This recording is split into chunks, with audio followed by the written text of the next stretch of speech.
Andrew Mendelsohn, Senior Vice President, Oracle Database Technologies. We are very pleased to welcome you at DOAG TV. Thanks. Andrew, at the Oracle Open World this year, Larry Ellison announced the first pluggable database designed for the cloud. Can you give us an inside look at the work that the database team is doing? Okay, sure. So my group at Oracle is what we think is very unique. We try to make sure the Oracle database is 5 to 10 years ahead of where all the other databases are out there. And the way we do that is through innovation. And my group designs and architects all the new features in the database. So we have a really outstanding development team that's able to, like I said, keep us at the forefront of database technology. We have actually about 2,000 developers who work together on the new projects, and Pluggable Database that you mentioned is a really good example of a really complicated project. We had to go through every component of the Oracle database, re-architect it to support Pluggable Database. It's a massive project. As always, we have a great execution in my team, and we successfully have pulled this one off again, and we're very excited about the new Pluggable Database architecture, and I'd like to thank my team for all the great work they've done in getting this new release out. Okay, thank you. Let us talk about the database itself.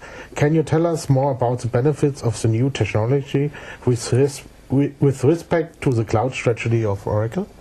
Yeah, so it's very interesting what's been going on with the cloud. So when we started looking at 12c 5 or 6 years ago, our customers were interested in consolidation, which is now what people call private clouds.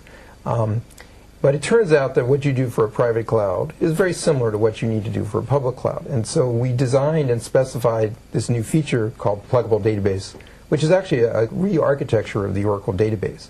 And it was designed, the easiest way to understand it is to think about virtualization of servers. Everybody knows you take a physical server, you use VM technology, and you create multiple virtual servers using VMs. What we did with Pluggable Database is very analogous to that. You take a physical Oracle database now, and then with a Pluggable Database architecture, you create multiple virtual databases that we call Pluggable Databases that lets you virtualize the database and run multiple separate application workloads in what appears to be a separate database for each one. And the reason this is important is that in consolidation environment, you want to reduce the number of servers, you want to reduce the number of physical databases to manage. And so this feature lets you do both. And it's very important that it be application transparent. So all the applications that have been written for Oracle for the last 20 years all need to just run unchanged in these virtualized pluggable database structures. And so this feature is critical for private clouds, and it's great for public clouds where all the ISV apps that have been written over the years suddenly have been cloud enabled. They can all run in these pluggable databases, and if you want to do software as a service with your application, you can now give customer 1 their private pluggable database, and customer 2 gets another private pluggable database. So it's a great way of creating a database cloud infrastructure for software as a service or for private clouds. Okay. Let us have a very personal insight. What are your 3 favorite enhancements in the new Oracle database? Well, we already talked about pluggable databases, so by far that's the #1 marquee new feature in the release. Number 2 is a feature we call automatic data optimization. This was a feature that, again, was driven by customer requests.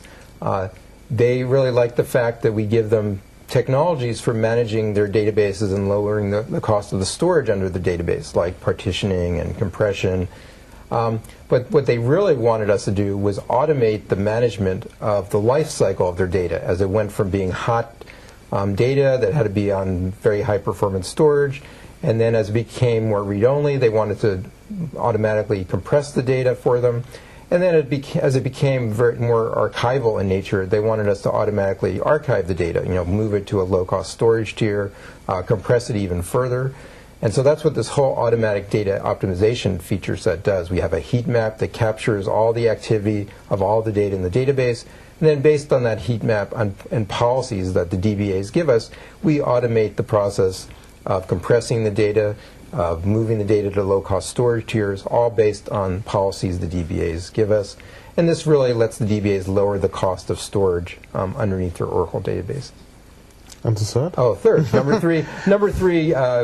We talk about data redaction is the number 3. And this is a dynamic data masking capability that, again, empowers the DBA to basically go in and, again, based on policies, they can tell us that certain end users are allowed to see confidential information and certain end users maybe are not allowed to see that information. And in that case, we will dynamically mask the data when it's returned back to the application program so that end user is not allowed to see the confidential or personal information. So those are the top 3 lists, I think. Okay. Traditionally, in the past, multi-tenancy is done at the application layer. What are the reasons for Oracle to integrate multi-tenancy at the database layer?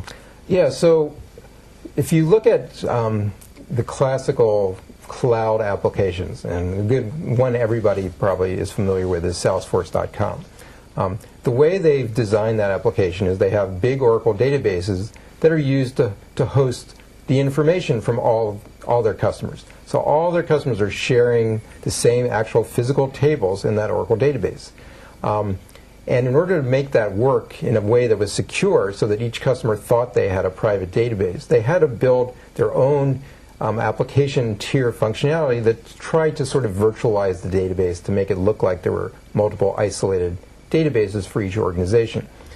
And in so doing, what happens is that all the existing tools that are SQL-oriented, for example, take a BI tool like Business Objects, they want to just run SQL and generate SQL and send it to an Oracle database.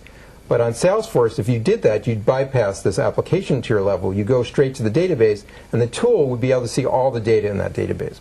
Okay, so basically, the classical cloud architectures had this problem that because they had to emulate virtualization essentially on a database, that people call this multi-tenancy, all the standard database infrastructure and features were not available. A developer who's extending Salesforce.com can't issue SQL. You can't run BI tools. So that was the big problem that we were trying to solve, is that we wanted to give our cloud customers the full power of the Oracle database.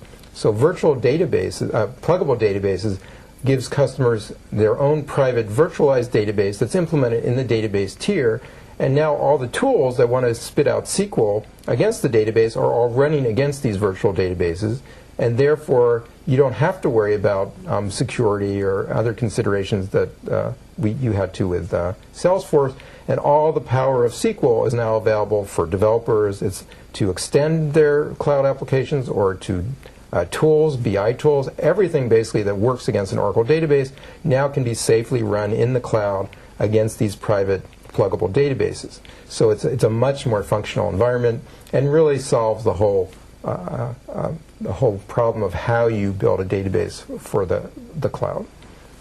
Okay. Consolidation is a term that often occurs in Oracle lectures relation to Oracle Database 12c. What makes the Oracle Database 12c so important for consolidation? Yeah, so we already talked about it. So the big feature in 12c for consolidation is this pluggable database feature. And there's a whole set of, another level of detail around pluggable databases. But the key thing is that it virtualizes your Oracle database, so multiple customers or multiple organizations or multiple business units can share the same physical database in an isolated and secure manner. And there's a whole set of features for supporting that. The other classical use case is actually in test and dev. In test dev, customers often create database clouds because each developer and tester wants to have their own private database as well. So it turns out pluggable databases is also a great infrastructure for these test and dev clouds that customers like. And in fact, will probably be the first place a customer uses 12c because test dev is their least critical, from a mission critical standpoint, use of the database in an organization. For a company, is it necessary to use a pluggable database, or it's optional? So can I work with the Oracle Database 12c also like the database before, and is this possible? Right. So when you create a database in 12c or an upgraded database to 12c, you have two options. You can run the database using the same architecture that you've used for the last 25 years, where there's just one physical database, and that's an easy upgrade to 12c. Or after you do that upgrade, you can also take the option of creating a new container database, we call it. And the container database lets you now plug in all these separate databases into a single database 12c container. So there's two modes of running 12c Release 1. Thank you very much. Sure, it's my pleasure.